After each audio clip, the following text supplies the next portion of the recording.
The poison worked slowly, which Celeste supposed was the cruelest part. Cain had wanted her to suffer.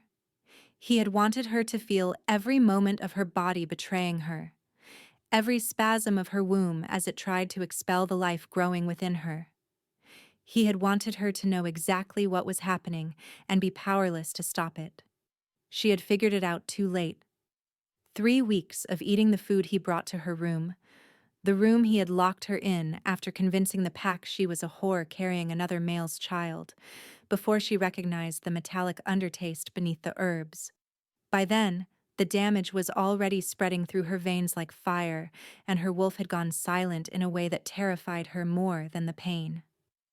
Now Celeste stumbled through the forest, one hand pressed against the swell of her belly where her daughter still moved weakly, the other braced against tree after tree as her legs threatened to give out. Blood trickled from her nose. Her vision kept fragmenting into darkness at the edges. But she couldn't stop. Stopping meant dying. And dying meant her baby died with her, and she would crawl through hell itself before she let Cain Blackwood win.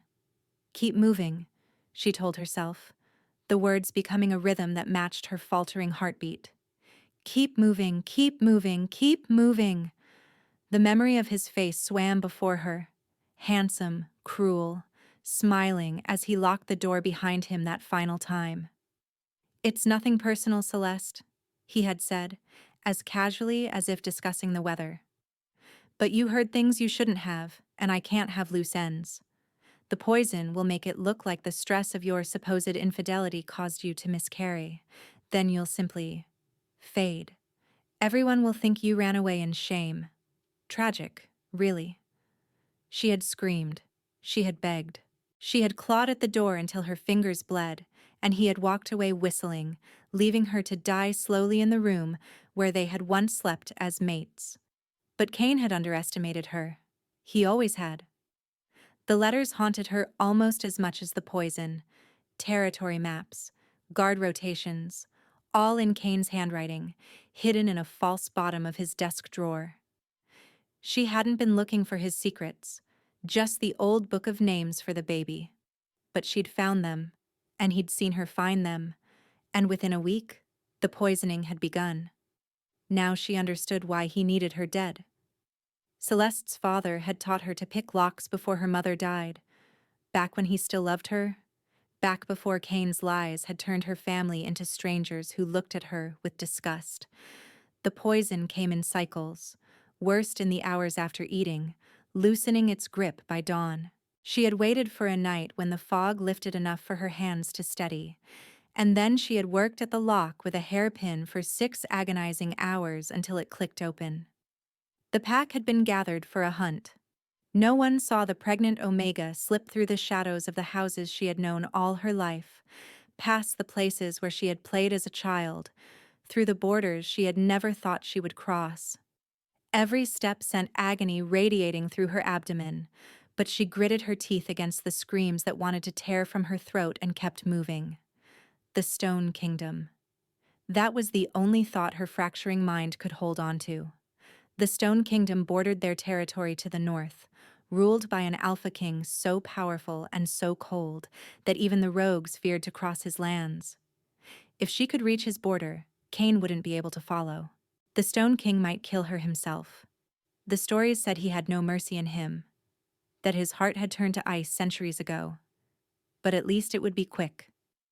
At least her daughter wouldn't feel herself being slowly murdered over weeks of tainted food and loving lies. Keep moving. The sun set and rose and set again.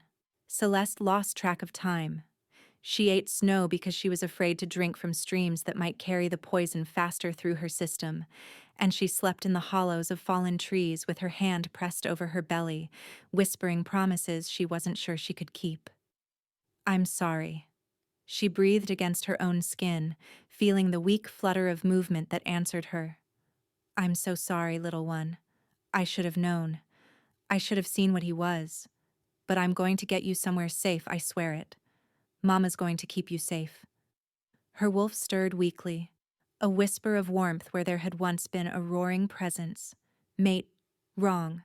Always wrong. Always. Told you. Celeste choked on something that was half sob, half laugh. Her wolf had never accepted Cain's claim, had fought against the mating bond from the moment it was forced upon her. Celeste had thought it was just the trauma of her mother's death making her wolf skittish and strange. She hadn't understood that her wolf was trying to warn her.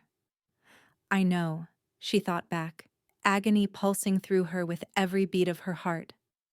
I know. I'm sorry. Just stay with me a little longer. Please. The forest changed around her.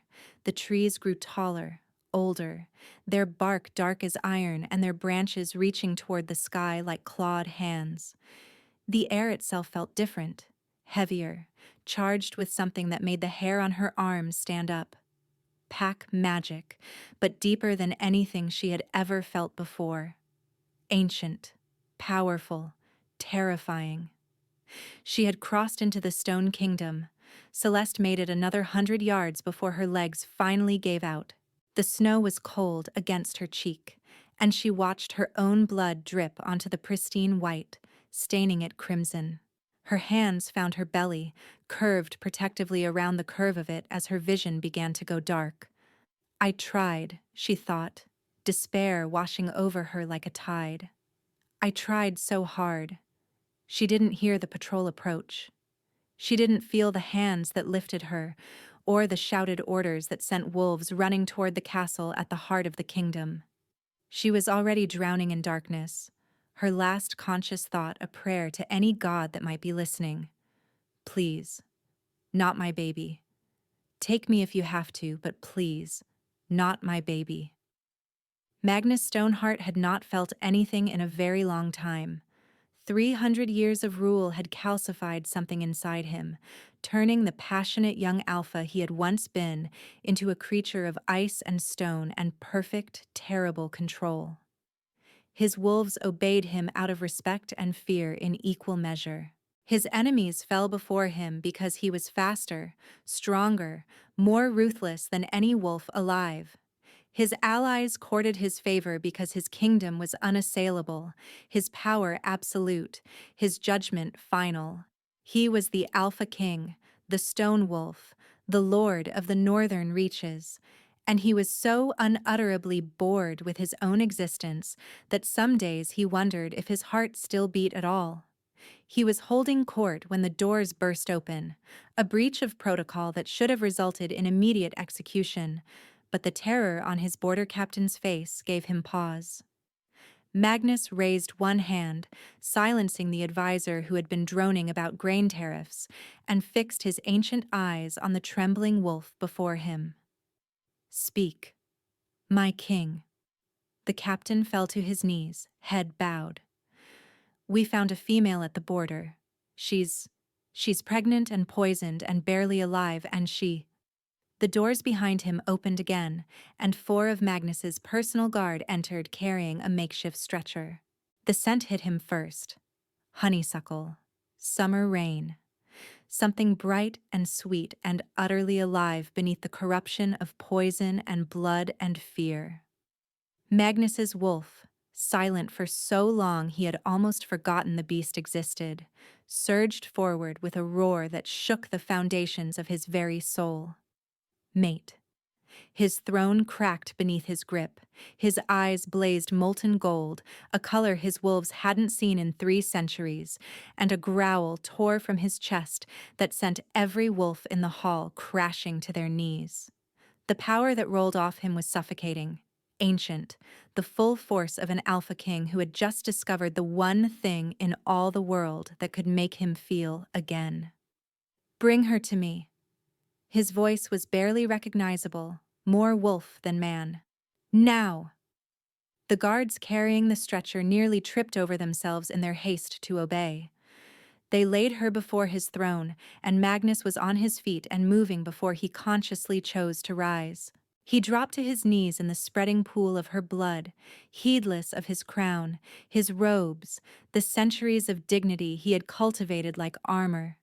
She was small. That was his first thought. Small and fragile and so very broken.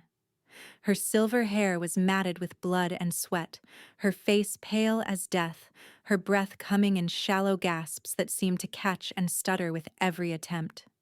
She was heavy with child, her hands curved protectively around her belly even in unconsciousness, and Magnus felt something ancient and feral rise up in him at the sight. Someone had hurt her. Someone had poisoned her, hunted her, driven her to flee to his borders in desperation. Someone had tried to murder his mate and the child she carried, his claws extended without his permission, black and gleaming and hungry for blood. Healers, he snarled, now. Every healer in this kingdom, now. Wolves scattered, orders were shouted. But Magnus barely heard any of it, because her eyes were fluttering open, and for one perfect suspended moment silver met gold. The mate bond slammed into Celeste like a physical force, warmth spreading through her dying body, her silent wolf suddenly howling with a joy so fierce it felt like being born again. "Mate, mate, mate!" the beast cried, clawing its way back from wherever the poison had driven it. "Found him finally, finally, mate." Celeste stared up at a face that was both terrifying and beautiful, ancient eyes burning with impossible fire, a jaw carved from granite, features that belonged on a god or a demon, and thought, quite clearly, I must be dying, because this cannot be real. "There you are," the Alpha King breathed, and his voice was low and rough and shaking with something that sounded almost like wonder. His clawed hand cupped her face with a gentleness that seemed at odds with everything about him, his thumb tracing over her cheekbone as if she were something precious. "Hold on, little mate, hold on, I only just found you." Celeste wanted to laugh. She wanted to cry. She wanted to tell this impossible creature that he was too late, that the poison had already won, that she had run so far only to die at his feet. But her voice wouldn't work, and darkness was closing in again, and all she could do was let her eyes drift shut as his roar of denial echoed through the halls. "She is not dying," the Alpha King snarled at the healers who came running. "I don't care what you have to do. I don't care what it costs. She lives. She and the child both live. Do you understand me? My king, the poison is—" I said, "Do you understand me?" The healers understood. They worked through the night and into the next day, and the Alpha King did not move from his mate's side. He held her hand through every convulsion, every scream that tore from her unconscious throat, every moment where her heart stuttered and nearly stopped. He snarled at anyone who suggested he rest. He threatened to execute anyone who spoke of giving up.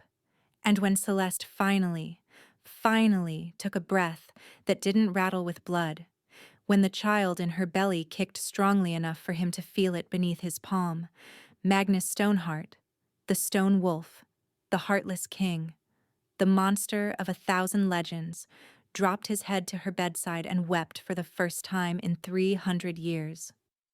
"Mine," his wolf growled, settling around the broken female like a shield.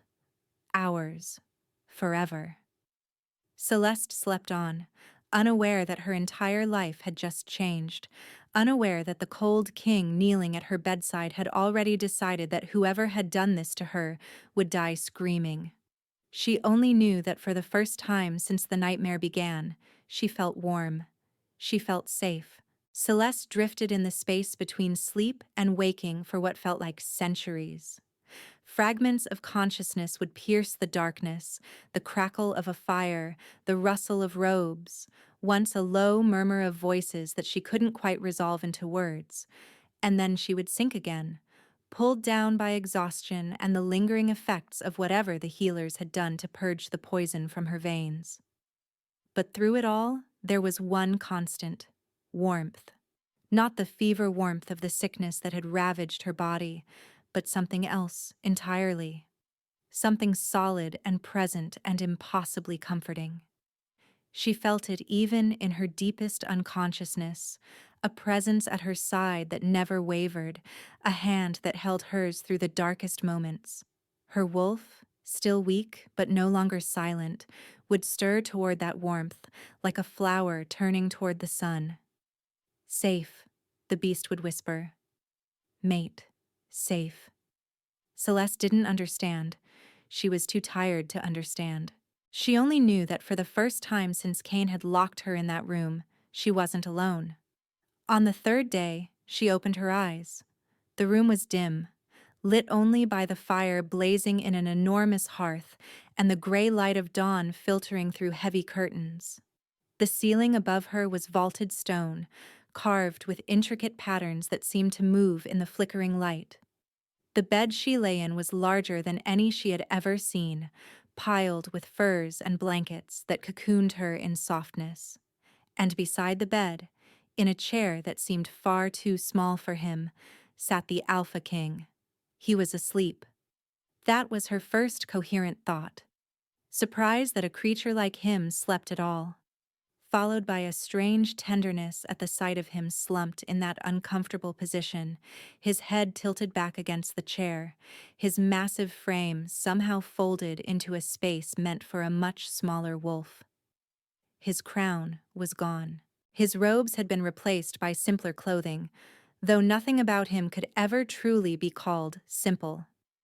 Even in sleep, he radiated power like heat radiating from a forge, and the planes of his face were no less devastating for being relaxed into something almost peaceful.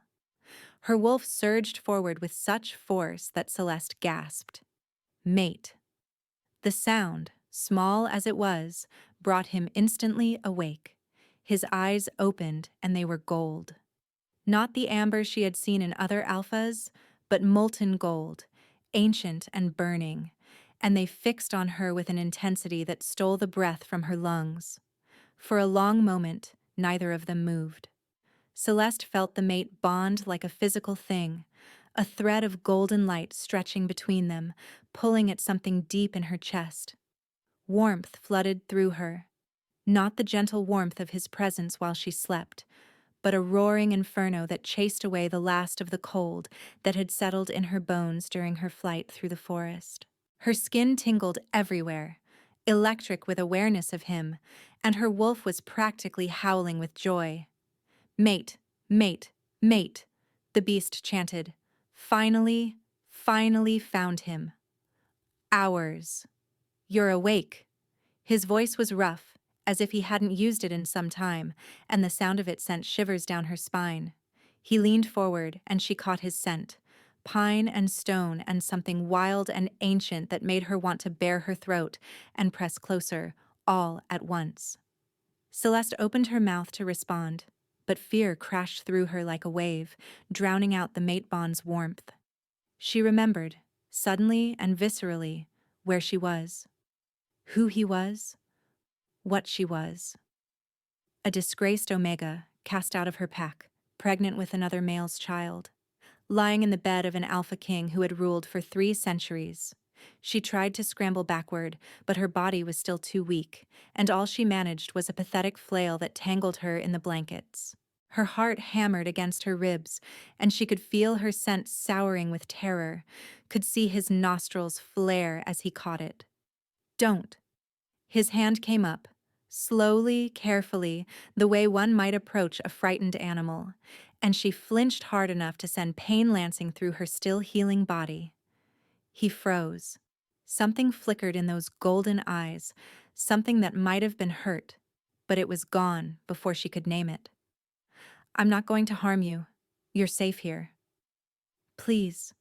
Celeste heard herself whisper, and she hated how small her voice sounded, how broken. Please. I don't have anything to give you. I don't want anything from you. He said it like a vow, like a promise carved in stone, and despite everything, despite every reason she had to doubt and fear and run, something in her chest loosened at his words. You are my mate. The only thing I want is for you to live. My mate. The words hung in the air between them, enormous and impossible. Celeste stared at him, at this ancient king who was looking at her like she was something precious instead of something shameful, and felt tears spill down her cheeks without her permission. I'm pregnant, she blurted out, with someone else's child. Someone who hurt me. How can you?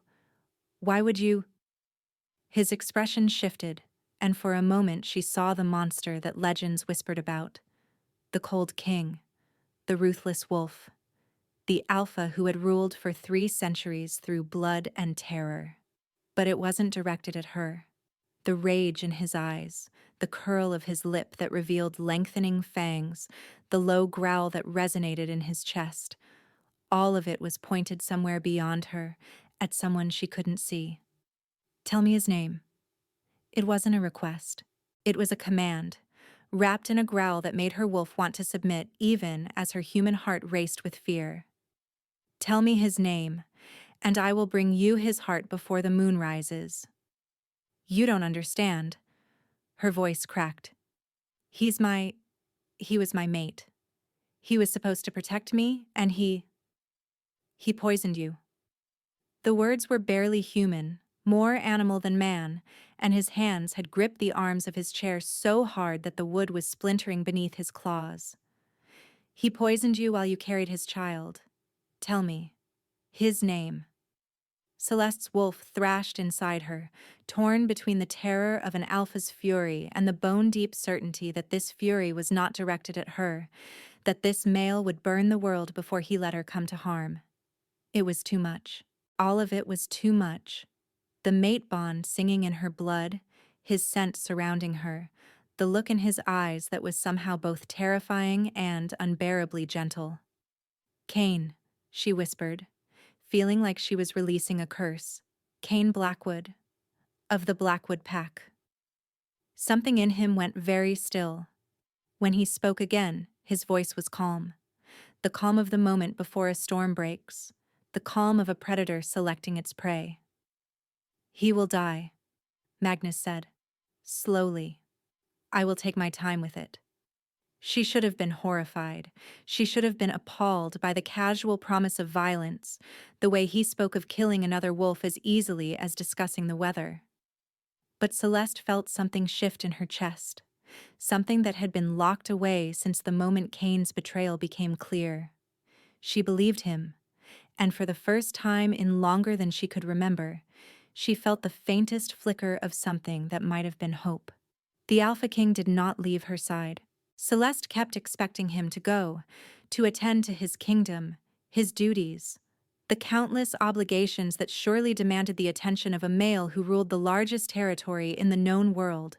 But he stayed. He sent messengers and received reports from his chair beside her bed. He met with his council while she slept, returning before she woke. He was simply, inexplicably, there, a constant presence that her wolf curled toward like warmth. She didn't trust it. How could she? Cain had seemed devoted once, too. Cain had brought her breakfast in bed and told her she was beautiful and sworn to protect her until his dying breath, and then he had locked her in a room and fed her poison and walked away whistling while she screamed. But Magnus, and wasn't it strange how his name kept surfacing in her thoughts, no longer the Alpha King, but Magnus, personal and present. Magnus did not push. He did not demand anything. He did not even touch her except when she reached for him first. Those moments when nightmares dragged her from sleep and she found his hand already there, steady and warm, anchoring her to reality. On the 4th day, servants brought food. Celeste's stomach had been growling for hours, but she hadn't been able to bring herself to ask for anything. Old habits, from her imprisonment. Don't ask for food. Don't draw attention to yourself. Don't give them any reason to notice you. But someone had noticed anyway, and now a small table beside her bed was being laid with dishes that smelled incredible and terrifying in equal measure. She stared at the food, and all she could see was Cain's face. I made sure your favorites were prepared, he had said, setting down the tray. You need to keep your strength up for the baby. The metallic undertaste, the cramping that started an hour later. The slow, horrible realization that the man she had trusted with her life was killing her with every meal. Celeste's hands started to shake. Magnus, who had been conferring with a steward near the window, turned as her scent soured with fear. His brow furrowed, and he crossed the room in 3 long strides, dismissing the servants with a sharp gesture. "What is it?" He crouched beside the bed, and she could see his wolf in his eyes, prowling close to the surface, ready to tear apart whatever was frightening her. "What's wrong?" She couldn't answer. Her throat had closed up, and she was staring at the food like it might come alive and attack her. And she knew she was being ridiculous, knew that poisoning the Alpha King's mate in his own castle was beyond stupid, but her body didn't care about logic. Her body remembered.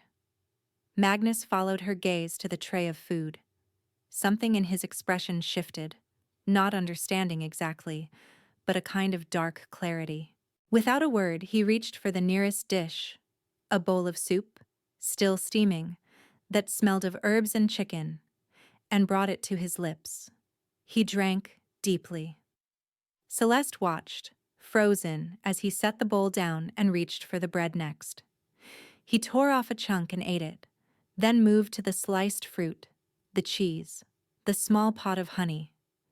He tasted every single item on the tray, holding her gaze the entire time, never flinching, never hurrying. When he finished, he set his hands on his thighs and waited. "From now on," he said quietly, "I will taste every meal before you eat. Every dish, every cup. Nothing will touch your lips that hasn't touched mine first. This I swear to you, on my crown and my blood and the bond between us." Celeste's eyes burned.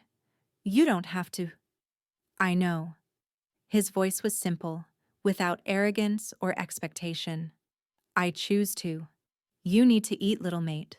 You're carrying a child, and your body has been through tremendous trauma. So let me do this one thing. Let me show you that you can trust what I put before you." She stared at him. This ancient, powerful, terrifying king who had just eaten a meal that wasn't for him, who had tasted every bite without complaint, solely to prove to a broken Omega that she was safe. Her wolf pressed against her ribs, whining softly. "Good mate, strong mate. Trust him." Slowly, carefully, Celeste reached for the soup. Her hands were still trembling, but she brought it to her lips and drank. It was good. Better than good. Rich and savory and warm. And nothing happened. No metallic undertaste. No cramping. Just nourishment flowing into her starving body. She ate until she couldn't eat anymore, and Magnus watched her with something like relief, softening the hard lines of his face. "Thank you," she whispered when she was done. "Don't thank me." His voice was rough. "This is the bare minimum. This is what any mate should do. What was done to you?" He stopped, and she saw his jaw clench, saw the flash of gold in his eyes. When he spoke again, his voice was carefully controlled. "You will never go hungry again. You will never fear your food again. I will burn anyone who tries to harm you, and their ashes will scatter on the wind. This, I promise." It was too much. Too intense. Too overwhelming. Too real after so many months of lies and cruelty. Celeste felt something in her chest crack, and suddenly she was crying. Ugly, gasping sobs that racked her whole body. All the terror and grief and betrayal she'd been holding back finally breaking free. Magnus didn't hesitate. He gathered her into his arms, lifting her from the bed as easily as if she weighed nothing, and sat down in his chair with her cradled against his chest. He didn't speak. He didn't try to fix it. He just held her, one hand stroking down her back, his heartbeat steady against her ear. She cried until she had nothing left. And when she finally went quiet, exhausted and empty, she realized she was clinging to him like he was the only solid thing in the world. Her face was pressed into the curve of his neck, right where his scent was strongest, and her wolf was purring with a satisfaction that made no sense. "Mate," The beast murmured sleepily. Home. Sleep. Magnus rumbled against her hair. Rest. I have you. Celeste slept. She woke to voices. At first she thought she was dreaming. The rumble of Magnus's chest beneath her cheek had become so familiar that it felt like home, which was terrifying for reasons she couldn't fully articulate. But then she heard them clearly, and something cold slid down her spine. Cannot understand why your majesty insists on keeping her here. The voice was sharp, cultured, dripping with barely concealed disdain. She is a disgraced Omega carrying another male's bastard, the political implications alone. Careful. Magnus's voice was ice. Celeste felt his arm tighten around her, and she realized she was still curled in his lap, still pressed against him like a child seeking comfort. Choose your next words very carefully, Aldrich. I mean no disrespect, my king. The speaker, Aldrich, didn't sound particularly apologetic. But the council has concerns. This female was cast out of her pack for infidelity. She arrived at our borders near death, heavy with another wolf's child. Now you claim she is your fated mate? Some might say she is simply a desperate Omega who saw an opportunity and… Magnus moved so fast that Celeste didn't even feel herself being shifted. One moment she was in his arms. The next, she was gently placed on the bed, cushioned by furs, and Magnus was on his feet, with his hand around Aldrich's throat. The counselor, middle-aged, gray-haired, wearing robes of deep blue, dangled from the king's grip like a puppet with cut strings. His eyes bulged and his face was rapidly turning purple, but Magnus's expression never changed. It was carved from stone, utterly without mercy. Let me be perfectly clear, the Alpha King said, and his voice was a grave being dug, a sentence being passed. The female in that bed is Celeste Ravencrest, my fated mate, my queen. She is not disgraced, she is not desperate, she is precious beyond measure, and any wolf who speaks of her with anything less than reverence will lose their tongue. His grip tightened, and Aldrich made a strangled sound. Do you understand? A frantic nod. Magnus held him a moment longer, long enough to ensure the lesson had been learned, and then dropped him without ceremony. Aldrich crumpled to the floor, gasping for breath, his hands clutching his bruised throat. Spread the word, Magnus said, turning his back on the counselor as if he had already ceased to matter. Let every wolf in this kingdom know that Celeste is under my protection, my mate, my future Luna Queen. Any slight against her is a slight against me, and will be punished accordingly. Aldrich scrambled to his feet, bowing so deeply that his forehead nearly touched the ground. Yes, my king. Of course, my king. I apologize for my… Get out. The counselor fled. Celeste stared at Magnus, her heart pounding. He stood with his back to her, his shoulders rising and falling with deep, controlled breaths, his hands clenched at his sides. Even from behind, she could see the tension radiating off him, the barely leashed violence. He had just proclaimed her his queen. He had just threatened to remove tongues over insults to her honor. He had defended her, a broken Omega with nothing to offer him, as if she was worth defending. You didn't have to do that, she said softly. Magnus turned. His eyes were still gold, still blazing, but when he looked at her, some of the fury drained away, replaced by something softer, something almost vulnerable. Yes, he said. I did. He crossed back to her side, and his hand came up to cup her face, his thumb brushing away a tear she hadn't realized she'd shed. His touch was impossibly gentle for someone who had been choking a man seconds ago. You are not what they say, he murmured. You are not disgraced. You are not ruined. You are my mate. And you are precious beyond measure, and I will not stand by while anyone speaks of you as if you are less than what you are. What am I? Her voice cracked on the question. His eyes held hers, burning with a conviction that seemed to light her up from the inside. You are mine, he said simply, and I protect what is mine. Celeste's wolf pressed against her heart, yearning and afraid and hopeful in a way she had forgotten she could be. She looked at this terrifying king who defended her like she mattered, who tasted her food and held her while she cried and declared her precious to a room full of doubters, and she felt the first crack form in the walls she'd built around her heart. He wasn't Cain. He wasn't anything like Cain.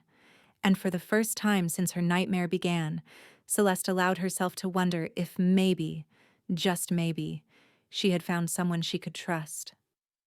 The crack in her walls widened over the following days, spreading like sunlight through storm clouds, and Celeste found herself doing something she had sworn never to do again. She was beginning to hope. Magnus had given her chambers adjoining his own, a suite of rooms so beautiful that Celeste had stood in the doorway for a full minute, certain there had been some mistake. The bed was draped in silver silk, piled high with furs so soft they seemed to melt beneath her fingertips. Tall windows overlooked a garden where winter roses bloomed despite the cold, their crimson petals bright against the snow. A fire crackled in a stone hearth carved with wolves running beneath a full moon, and the warmth wrapped around her like an embrace. But the most remarkable thing about her new chambers was the door. It had a lock that worked from the inside, with a key that Magnus had pressed into her palm without ceremony. "This is yours," he had said simply. "No one enters without your permission. Not the servants, not the guards." A pause, and something flickered in his gaze. "Not me." She had clutched that key like a lifeline, like it was worth more than all the silver silk and winter roses combined. Because it was. It was control. It was choice. It was something Cain had stripped from her so gradually that she hadn't realized it was gone until she was drowning. Now, 3 days after Magnus's proclamation to his council, Celeste sat in a cushioned chair by the fire, her hand resting on the swell of her belly. The baby had been active all morning, rolling and kicking in a way that made Celeste's breath catch, not with fear, but with wonder.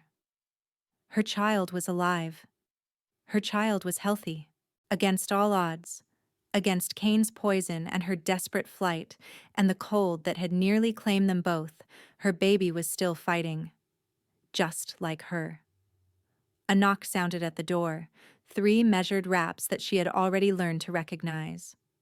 Her wolf stirred, pressing against her heart with an eagerness that still startled her.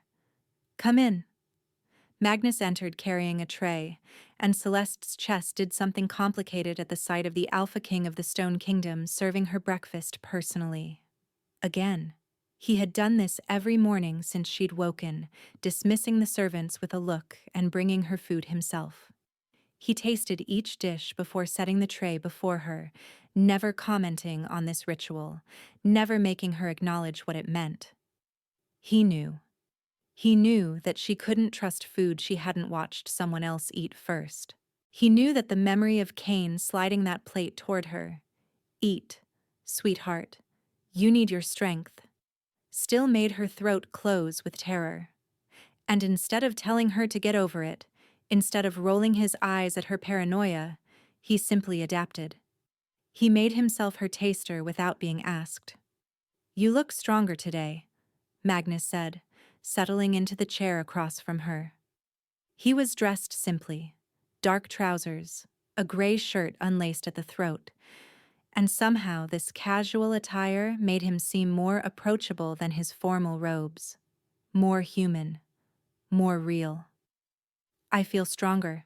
Celeste took a bite of honeyed bread, still warm from the oven, and closed her eyes at the simple pleasure of it. When had she last enjoyed food? When had she last done anything but force herself to choke down enough to keep her baby alive? "Your healer is remarkable. The tonic she gave me this morning actually made the nausea disappear. Helena has served my court for over a century. She's the best in the kingdom." Magnus watched her eat with an intensity that should have been uncomfortable, but somehow wasn't. "She says you're healing faster than expected. Your wolf is gaining strength." Celeste's hand drifted to her chest, where she could feel that dormant presence beginning to stir more frequently. Her wolf had been nearly silent since the poisoning, beaten down by the same cruelty that had broken Celeste herself. But lately, especially when Magnus was near, she could feel something awakening. Something that pressed toward the surface with increasing insistence, whispering words Celeste wasn't ready to hear. Mate. Ours. Safe. Asterisk. She's been quiet for so long, Celeste admitted. I thought maybe the poison had killed her entirely, but she's still there, still fighting. Wolves don't die easily. Magnus's voice was soft in a way that contradicted everything about his fearsome reputation. Neither, I suspect, do you. Their eyes met across the small table, and Celeste felt that electric awareness spark between them. The mate bond humming like a plucked string. She still didn't fully understand it, this connection that had formed without her consent. She had been mated before, had worn Kane's mark like a brand of ownership, but this was different. This felt less like a chain and more like a bridge, less like a cage and more like an open door. She was saved from having to respond by a sharp knock at the outer door, not the measured 3 raps Magnus used, but something more urgent, more demanding. Magnus's expression shifted instantly. The gentle warmth vanished, replaced by the cold mask of the Alpha King.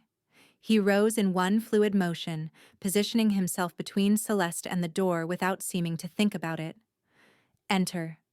A guard appeared, his face pale beneath the Stone Kingdom's gray and silver livery. He bowed deeply, his words tumbling over each other. My king, forgive the intrusion. An ambassador has arrived at the gates, from the Blackwood Pack. Celeste went cold. The temperature in the room seemed to plummet. She could feel the blood draining from her face, could feel her wolf, so newly awakened, retreating back into the shadows of her mind with a whimper of pure terror. No, no, no, no. An ambassador. Magnus's voice was flat, dangerous. From the pack that cast out my mate and left her to die. He claims... The guard swallowed hard. He claims to be her former mate, my king. He's demanding her return. Says she's his property under pack law. Kane was here. Celeste's vision tunneled.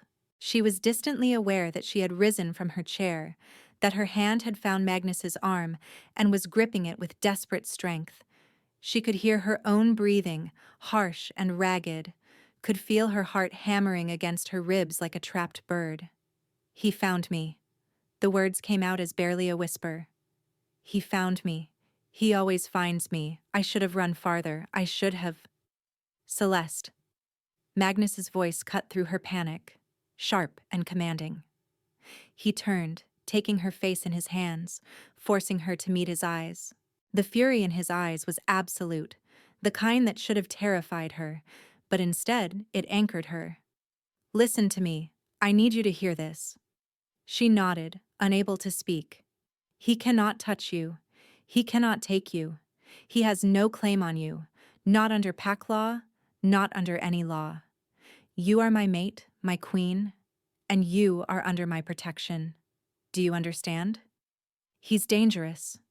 Her voice shook. Magnus, you don't know what he's capable of. The poison. He planned it for weeks.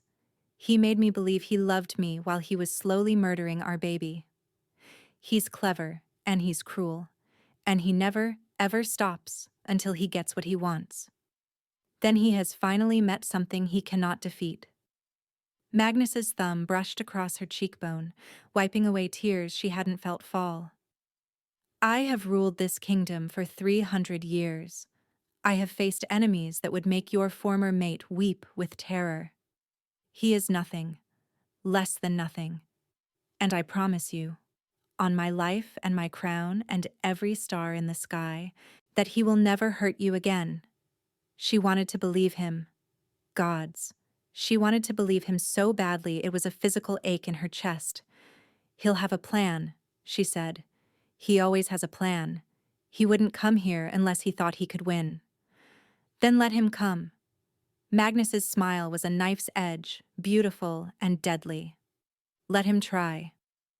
He released her face, but kept one hand at the small of her back as he turned to the guard. Escort the ambassador to the throne room. Make him wait. I'll receive him when I'm ready and not a moment before. The guard bowed and retreated. Magnus turned back to Celeste, his expression softening by degrees. You don't have to face him. You can stay here. Behind locked doors with guards at every entrance, I can handle this alone. No. The word surprised her as much as it surprised him. Celeste drew a shaking breath, trying to find the courage she had felt flickering to life over the past days. I need to see him. I need to prove to myself that he can't control me anymore. That I'm not the same broken thing he threw away. Magnus studied her for a long moment, something like pride kindling in his ancient eyes. You're certain? Yes. She wasn't. Not really. But hiding in these beautiful rooms while Cain wove his lies and schemes felt too much like surrender. Like admitting he still owned her. I won't run from him anymore. Then you won't face him alone. Magnus offered her his arm with a formality that somehow felt protective rather than possessive. My queen? Her wolf surged at the title, pressing against her heart with fierce approval. Celeste took his arm, drawing strength from the solid warmth of him, and together they walked toward the confrontation she had been dreading since the moment she fled.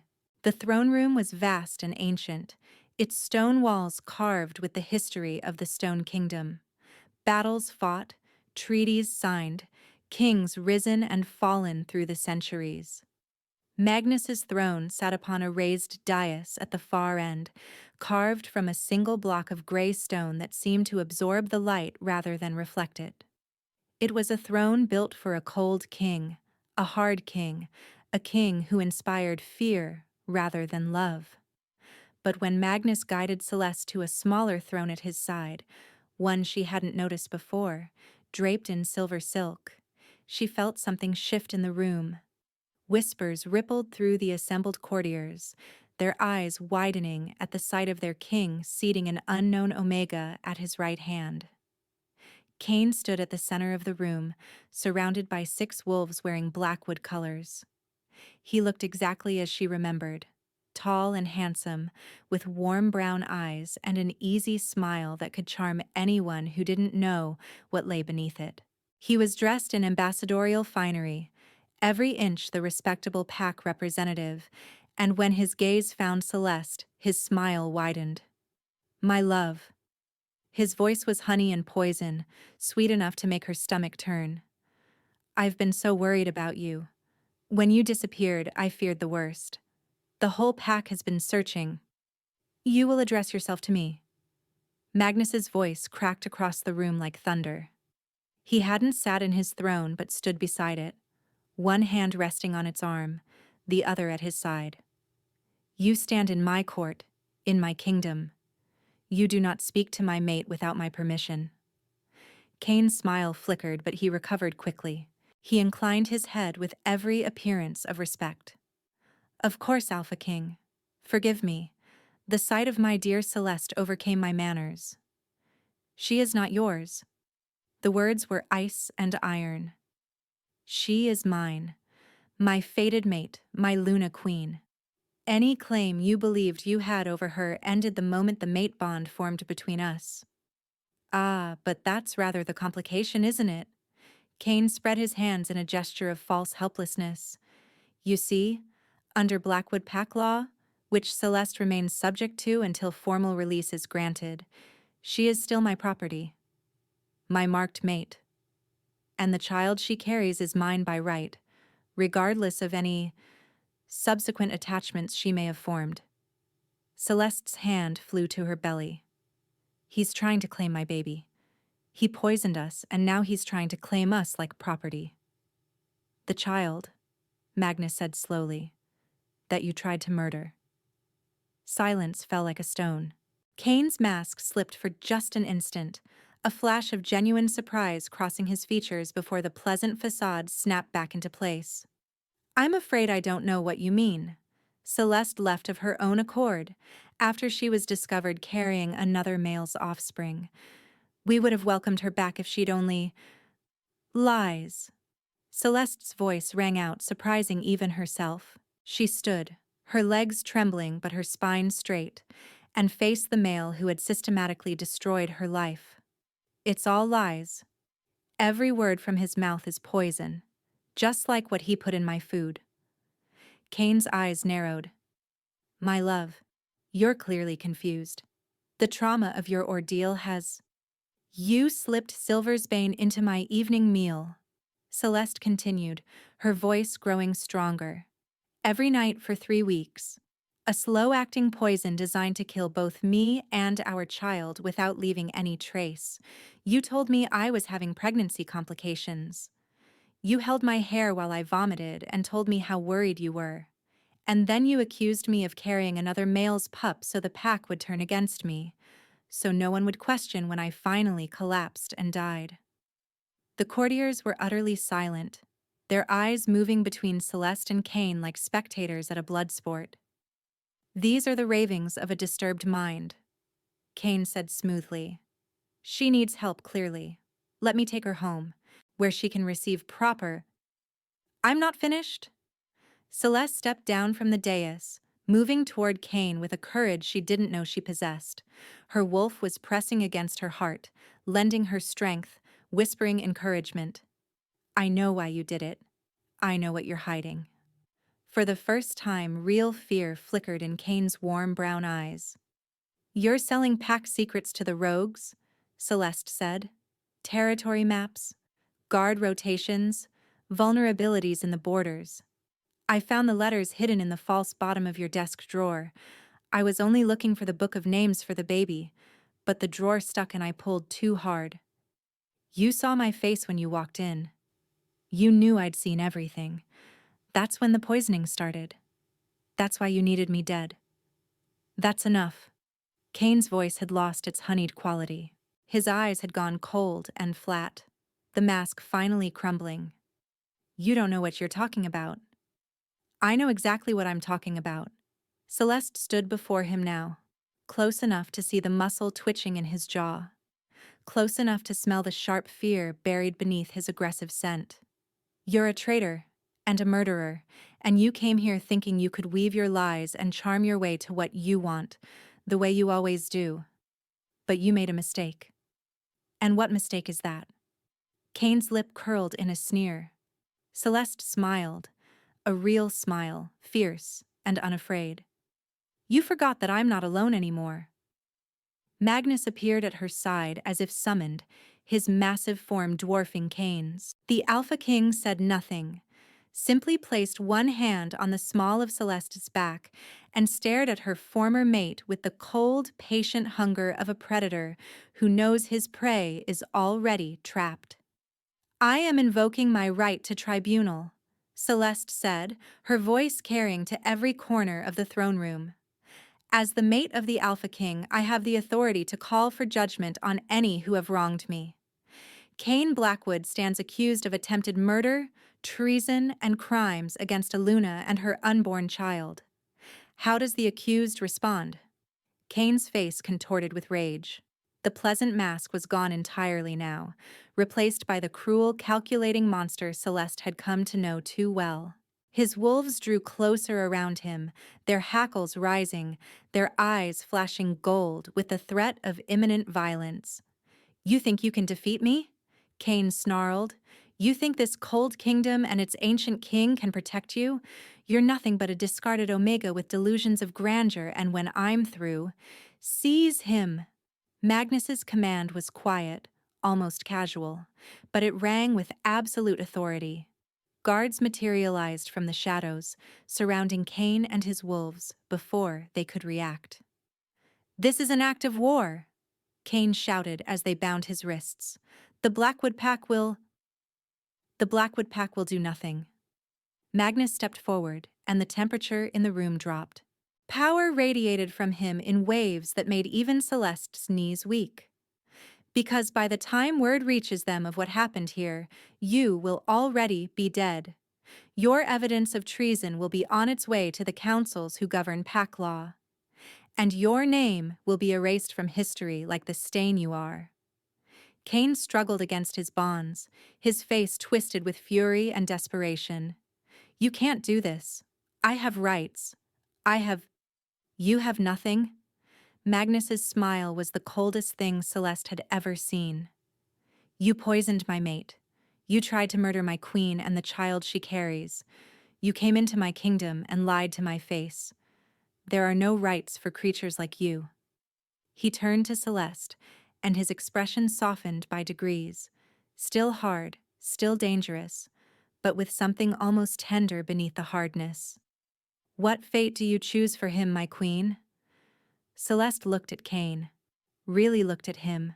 She saw the male who had courted her with flowers and poetry, who had marked her with such gentleness she had believed it was love.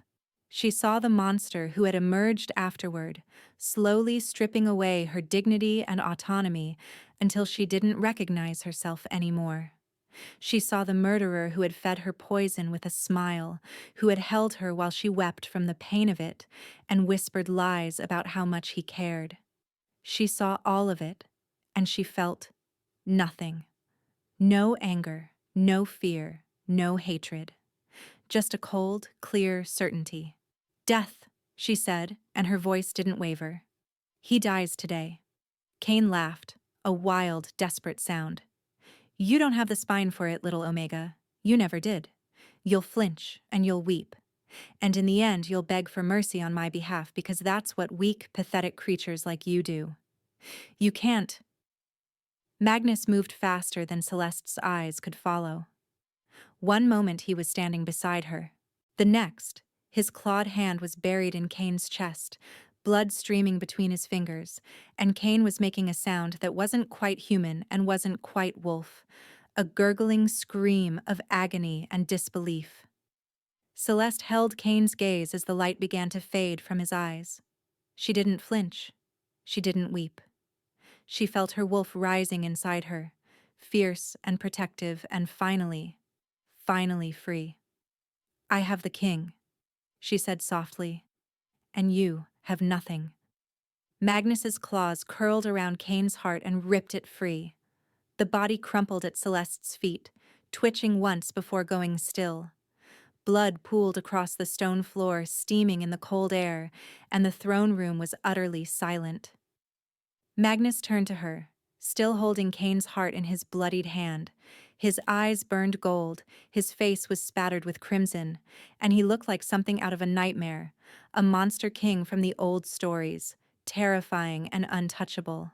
But when he looked at Celeste, his voice was soft. It's done. He can never hurt you again. She should have been horrified. She should have been traumatized, sickened, overwhelmed by the violence she had just witnessed. Instead, she felt something she hadn't felt in so long she had forgotten what it tasted like. She felt free. Thank you, she whispered, and the words broke something open inside her. All the fear, all the pain, all the helpless terror she had been carrying for so long. Tears streamed down her face, but she was smiling through them. Thank you. Magnus dropped Cain's heart into the blood at their feet without ceremony. He pulled her into his arms, heedless of the crimson staining both of them, and held her while she wept and laughed and trembled with the overwhelming relief of finally being safe. No one, he murmured against her hair, touches what is mine. The court remained frozen in the aftermath of Cain's death. Blood spread across the ancient stones like a dark mirror, reflecting the torchlight in crimson ripples.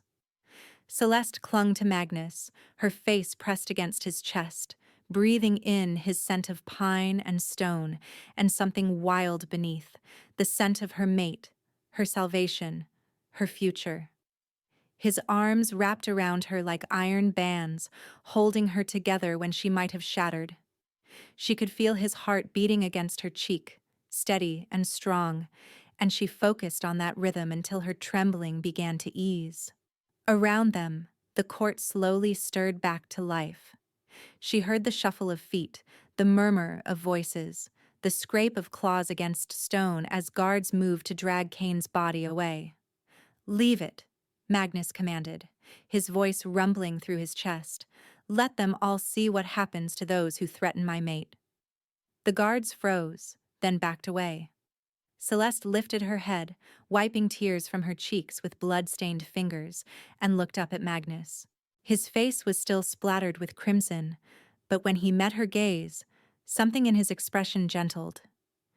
"You're safe," he said, brushing a strand of hair from her face with surprising tenderness given the blood coating his hands. "It's over. I know." She took a shaky breath, then another, feeling her racing heart begin to slow. "I know it is." She looked down at Kane's body, at the male who had been her nightmare for so long, and felt nothing but relief. No guilt, no horror, no lingering attachment, just the profound, bone-deep peace of finally being free. "Your child," Magnus said suddenly, his hand moving to rest against her swollen belly. "The healers should examine you. The stress." As if in response, Celeste felt a flutter of movement beneath his palm. Strong, healthy kicks that made her smile despite everything. "She's fine. She's strong." She placed her hand over his, pressing it more firmly against her belly. "She knows she's safe now." Magnus's breath caught. For a moment, the cold, ancient king vanished, replaced by something raw and wondering. "She? I don't know for certain, but I feel it." Celeste smiled up at him through her tears. "A daughter. Your daughter, if you'll have her." The gold in Magnus's eyes blazed brighter. His hand trembled against her belly, and when he spoke, his voice was rough with an emotion she had never expected to hear from him. "Mine," he said fiercely. "Blood means nothing. The bond claims what the heart chooses. She is mine. You are both mine, and nothing in this world or any other will ever harm you again." The court watched in stunned silence as their cold, untouchable king fell to his knees before the pregnant Omega he had claimed as his mate. Magnus pressed his forehead against Celeste's belly, his shoulders shaking with something that might have been a sob or a laugh or both, and she threaded her fingers through his dark hair and held him while 3 centuries of loneliness cracked and crumbled around him. "Yours," she whispered. "We're yours." The hours that followed passed in a blur of activity. Healers examined Celeste and pronounced both her and the baby healthy despite the day's trauma. Servants drew her a bath, washing away the blood and tears and terror until she felt almost human again. Guards disposed of Kane's body and his treacherous wolves, and messengers were dispatched to the councils that governed pack law, carrying evidence of Kane's crimes. Through it all, Magnus never left her side. He stood watch while she bathed, his back turned to give her privacy but his presence a constant reassurance. He held her hand while the healers checked her vitals. He personally tasted every dish that was brought to her, just as he had that first night. And something about that simple act of protection made her heart ache with a tenderness she had never expected to feel for the terrifying Alpha King. When night fell and the castle finally grew quiet, Magnus led her to his chambers. Their chambers now, she realized with a flutter of nervous anticipation. The rooms were vast and ancient, filled with heavy furniture and thick furs, a fire crackling in the massive hearth. But what drew her attention was the bed, enormous, covered in dark silks, and utterly intimidating. "You can have your own rooms," Magnus said quietly, watching her face. "I won't force you into anything you're not ready for. Whatever you need, I need you." The words came out before she could stop them, raw and honest and terrifying in their vulnerability. She turned to face him, her heart pounding. "I need my mate. I need to feel the bond complete. I need—" She trailed off, not sure how to articulate the desperate, aching want that had been building inside her since the moment their eyes first met. Magnus went very still. His eyes blazed gold in the firelight, and she could see his control slipping, see the primal hunger he had been holding back with iron will. "Celeste," he said, her name a warning and a prayer. If we do this, there is no going back. The marking bond is permanent, eternal. You would be mine until the day we die, and I would be yours. I know. She stepped closer, close enough to feel the heat radiating from his body, to smell his scent surrounding her like a promise. I want that. I want you. You've been through so much. His hands clenched at his sides, the muscles in his arms corded with the effort of restraint. The trauma, the fear, the... Cain took so much from me. Her voice was steady, her resolve unshakable. He took my dignity, my freedom, my sense of safety. He tried to take my life and my child's life. I won't let him take this too. I won't let his ghost stand between me and my mate. She reached up, cupping Magnus's face in her hands, forcing him to meet her eyes. I choose this. I choose you. Not because I'm afraid or desperate or broken, but because you are mine and I am yours. And I am done letting fear make my decisions. Something broke in Magnus's expression. The careful control he had maintained since the moment she arrived in his kingdom shattered like ice beneath spring's sun, and what emerged was raw, desperate, hungry. He seized her, his hands tangling in her hair, his mouth claiming hers in a kiss that stole her breath and set her blood on fire. She gasped against his lips, her body arching into his, her fingers gripping his shoulders like he was the only solid thing in a spinning world. The kiss was everything: possession and promise, hunger and reverence, 3 centuries of loneliness meeting a lifetime of unworthiness and finding completion in the merge. When they finally broke apart, both panting, Magnus rested his forehead against hers. His eyes were pure molten gold now, his wolf surging so close to the surface she could almost see it in his face. I will mark you, he said, his voice rough and raw. I will claim you as my mate, my queen, my Luna. And then you will mark me in return, because I am yours as much as you are mine. Do you understand? Yes. The word came out breathless, eager. Yes, I understand. He lifted her as if she weighed nothing, carrying her to the bed and laying her down among the dark silks like she was something precious, something sacred. His hands trembled as he undressed her, revealing inch after inch of skin to the firelight. And when she lay bare before him, swollen with child, scarred by Cain's cruelty, vulnerable in ways she had never allowed herself to be, he looked at her like she was the most beautiful thing he had ever seen. Perfect, he breathed, running his hands over her curves, her belly, the silver lines where her skin had stretched to accommodate the life growing inside her. You are perfect. Celeste reached for him, tugging at his clothes, needing to feel his skin against hers. He complied, shedding garments with efficient haste until he was as bare as she was. He was magnificent, all hard muscle and ancient power, his body marked with scars that told stories of battles she could only imagine. And when he lowered himself over her, caging her with his arms, surrounding her with his warmth, she felt something in her soul click into place. Ready? He asked, his lips brushing the junction of her neck and shoulder where his mark would go. Yes. She turned her head, exposing her throat fully, the ultimate submission for a wolf, and she gave it willingly. Claim me. His teeth pierced her skin and the world exploded. Pain lanced through her, sharp and bright, but it transformed almost instantly into something else. Pleasure so intense it bordered on agony, heat spreading from the wound through every vein, every nerve, every cell of her body.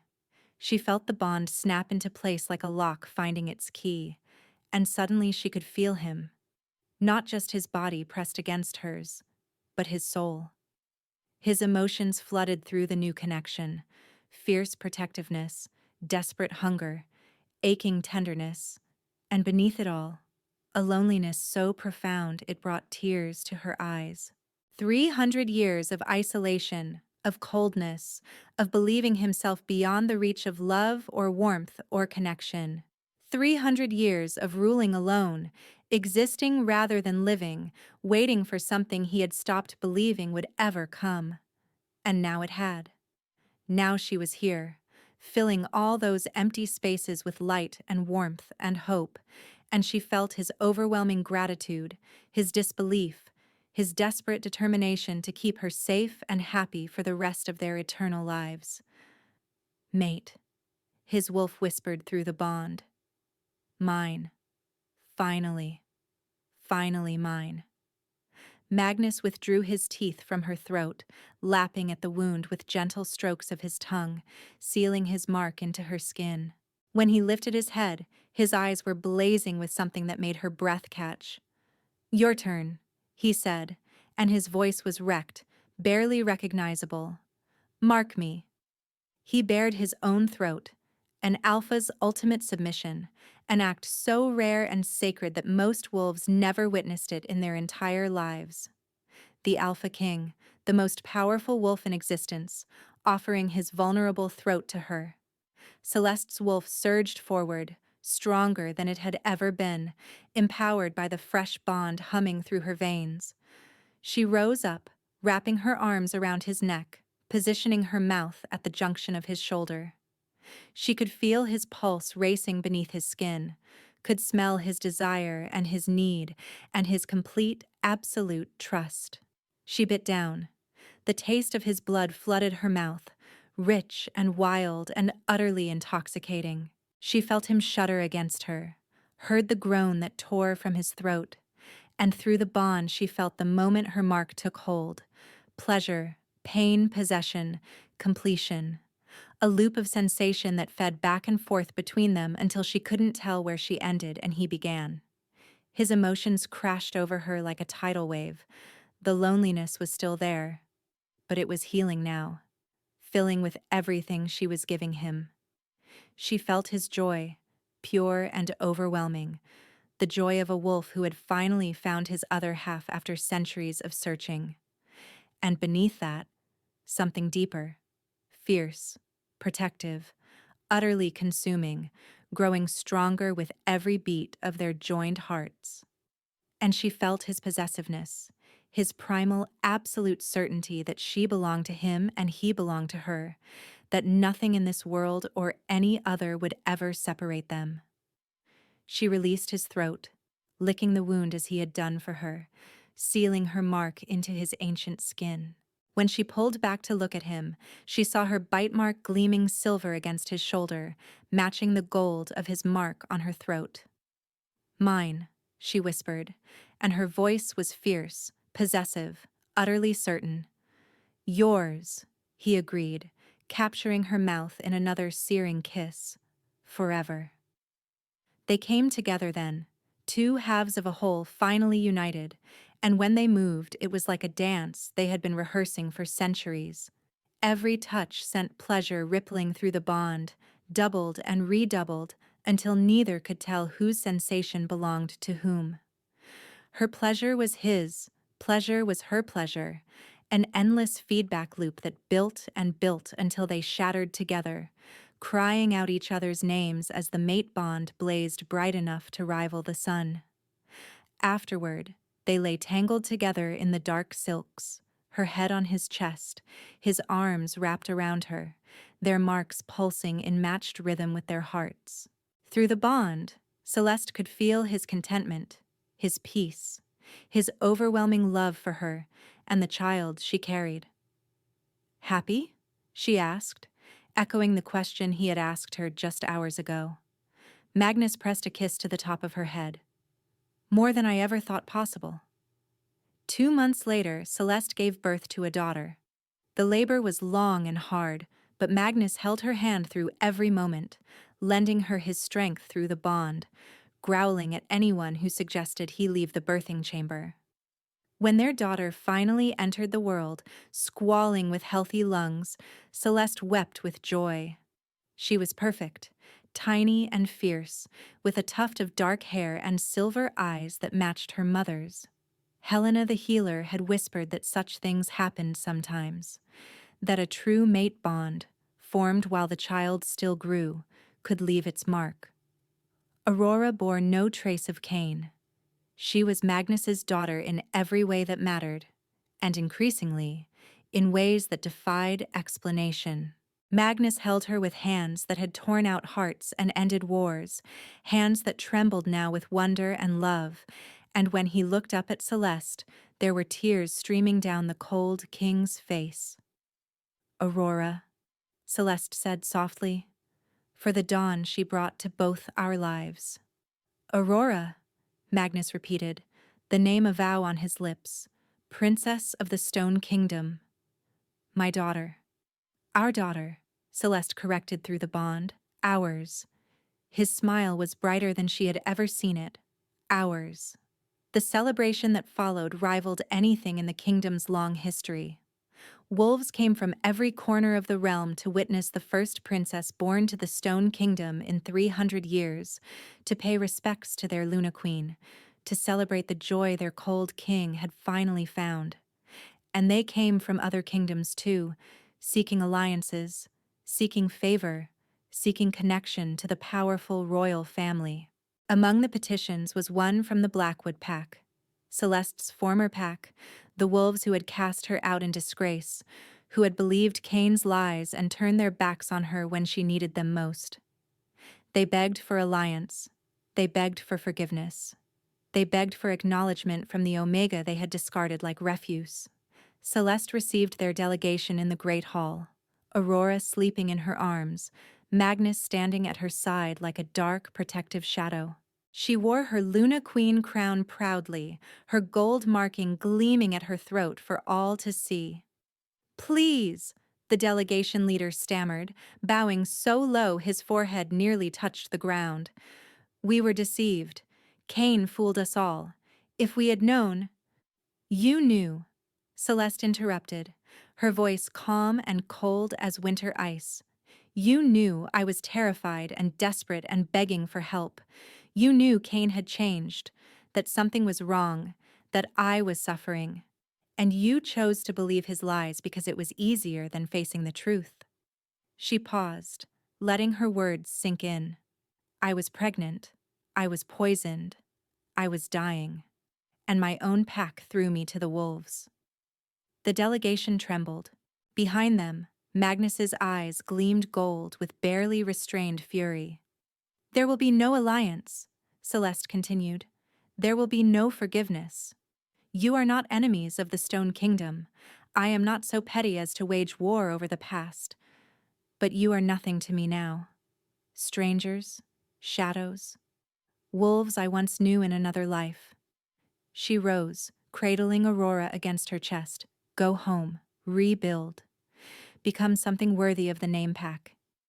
But do not come here again seeking my favor because you will not find it." The delegation slunk away, defeated, and Celeste felt no guilt. She had spent too long feeling guilty for things that were not her fault. She was done with that now.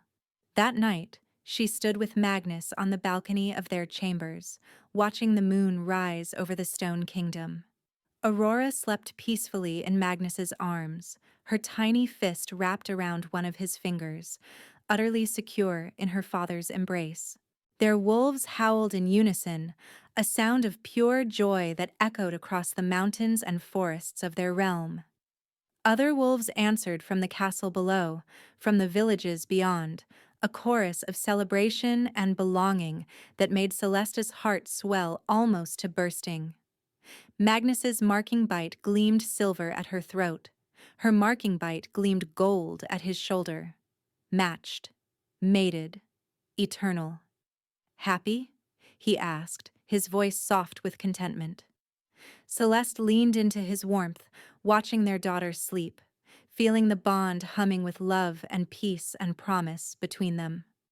She thought about the broken, terrified Omega who had collapsed at the border of this kingdom, pregnant and poisoned and certain she was going to die.